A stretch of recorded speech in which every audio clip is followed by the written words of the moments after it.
friends, I am KC LaCourse, and I am the host of this video showcase titled Hearts of the West. It's Western music, cowboy poetry, and cowboy storytelling. And I have a lot of my talented friends come by and help me out with a couple of things. I think you're going to enjoy it, so stick around. Now, today is a special showcase because we are going to announce the winner of John Pelham's book. And I have a drawing, but let me get to this poem first. And this is not my poem. This is a friend's poem. Elmira Wall wrote this for Lonnie, and we just recently lost Lonnie Fabian. He was a excellent cowboy poet, and boy, he sure could spin a word, I'll tell you. And he had on his Facebook page, he had created a site, and it was titled Cowboy Poetry and Other Verse, and he had over 9K followers. So old Lonnie had a lot of followers, a lot of friends out there. So Elmira misses him, and she wrote this poem for him titled Old Lonnie. I miss old Lonnie, some stories he could tell. Most knew him for his poetry, a few knew him very well. Though his poetry I do miss, our conversations I miss more. Like the time he was in Mexico chasing wild horses till he was sore. And his family adventures, to him they meant the most. He expressed his love for them in every word he spoke. Thank you, Mr. Lonnie, for spending time with me. Our friendship will last for all eternity. Well, that's the truth too, isn't it, Elmira? I liked Lonnie too. I never met him, but we sure were friends on Facebook, and we shared a lot of messages together. Now, I'm going to get to the drawing for this showcase for John Pelham's book. And we've been waiting for this for quite a while.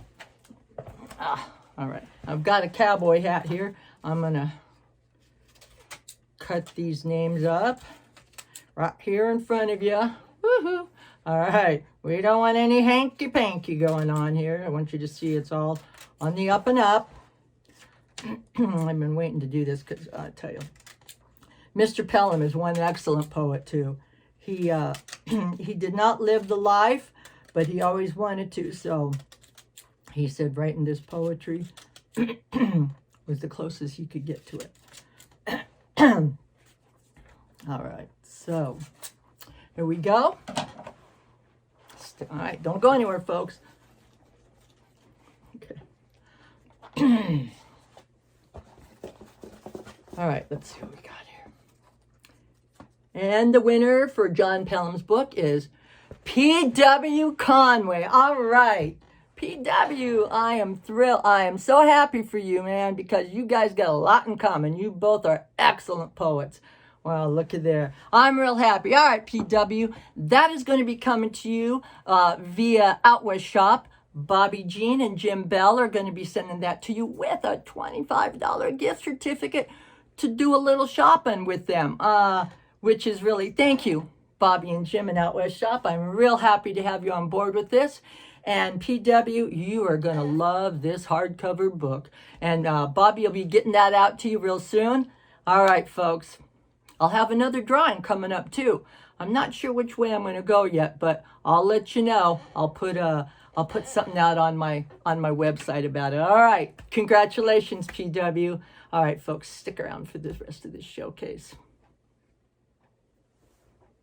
All right. Flintstone is the bull. He's a national finals bull. Del Machado hails from the radio. Hello there, Dakota Holdaway here.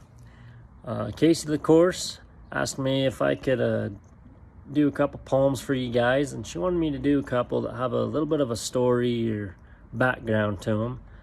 And the first one I want to do is one about a mule I once owned. Great animal.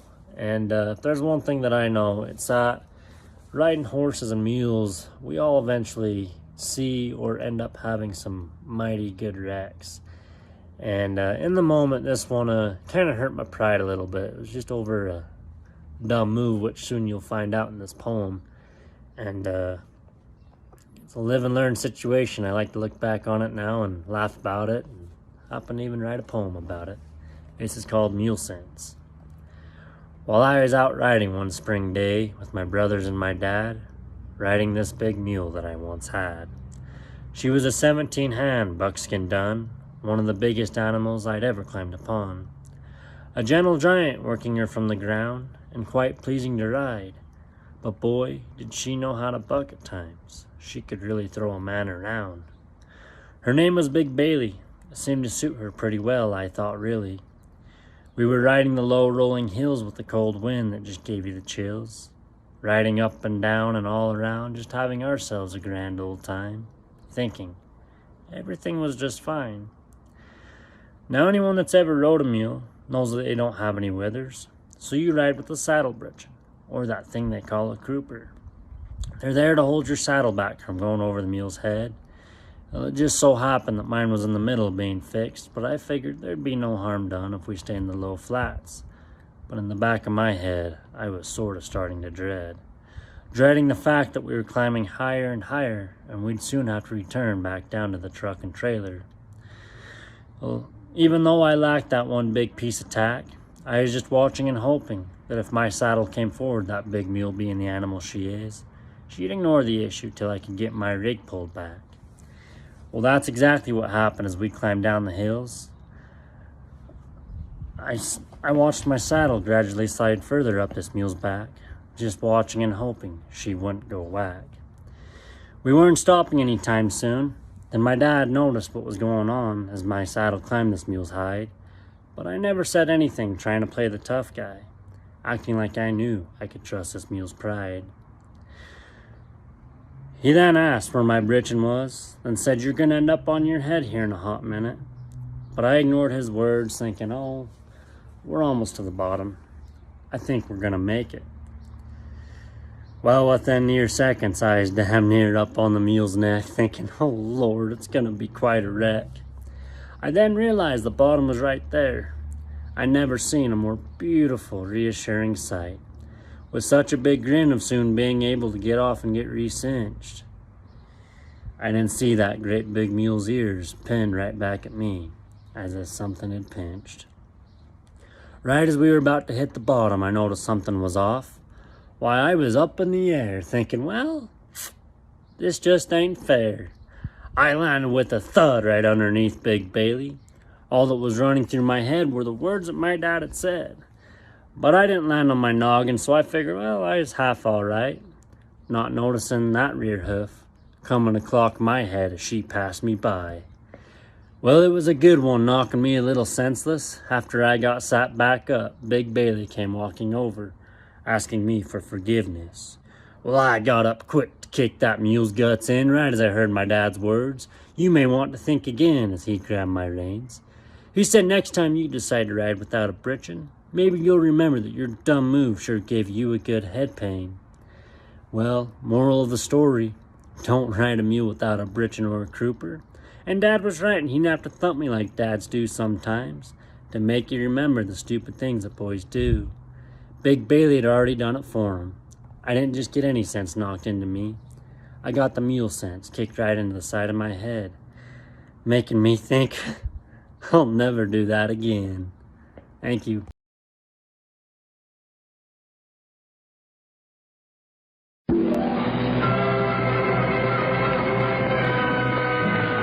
Here's adventure.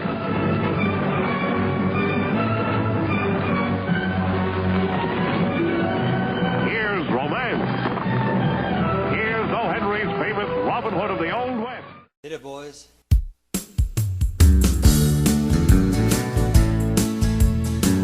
Don't even think about it, cowboy.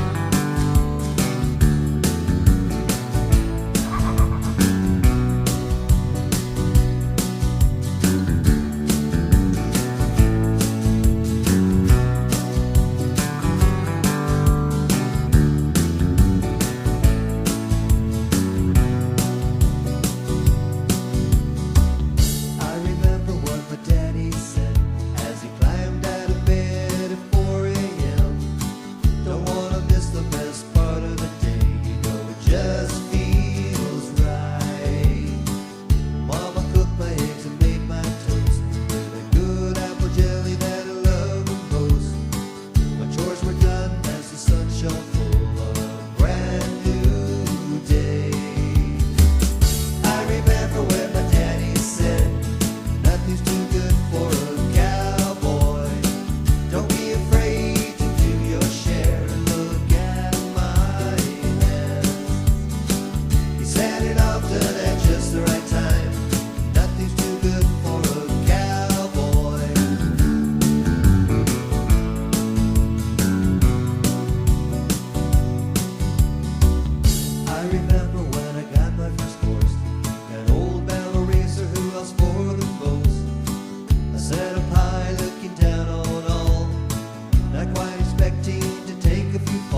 say you're looking better, son.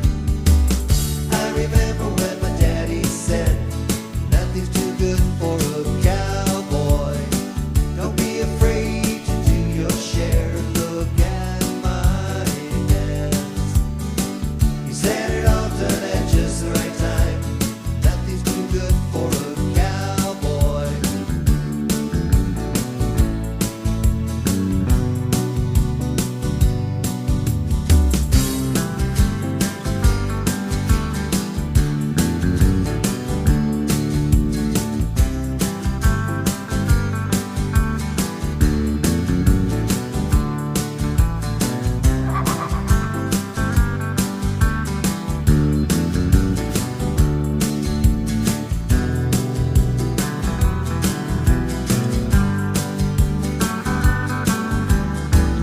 Now my son is nearing that age.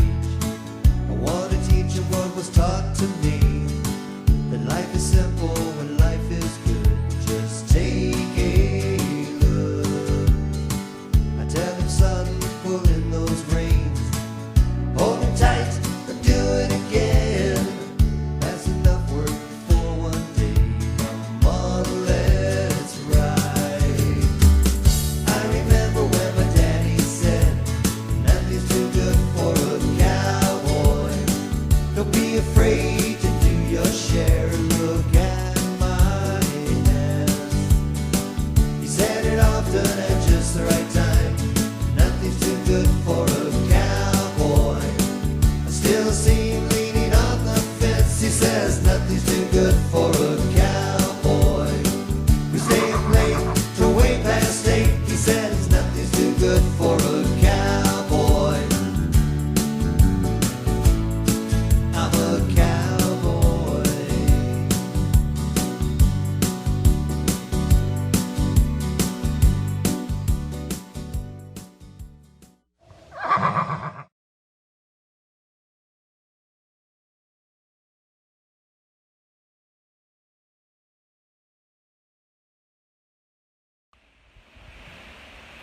What I'm going to do now is try to put a little bit of steam on here to see if I can loosen the rest of this stuff up, and scrub it with a hat sponge, and hopefully it loosens up a little bit.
When this is clean, it should feel very smooth, and this still feels a lot of rough spots in it yet, like it has, I don't know if it's got hat stiffener built up on it or just dirt and gunk.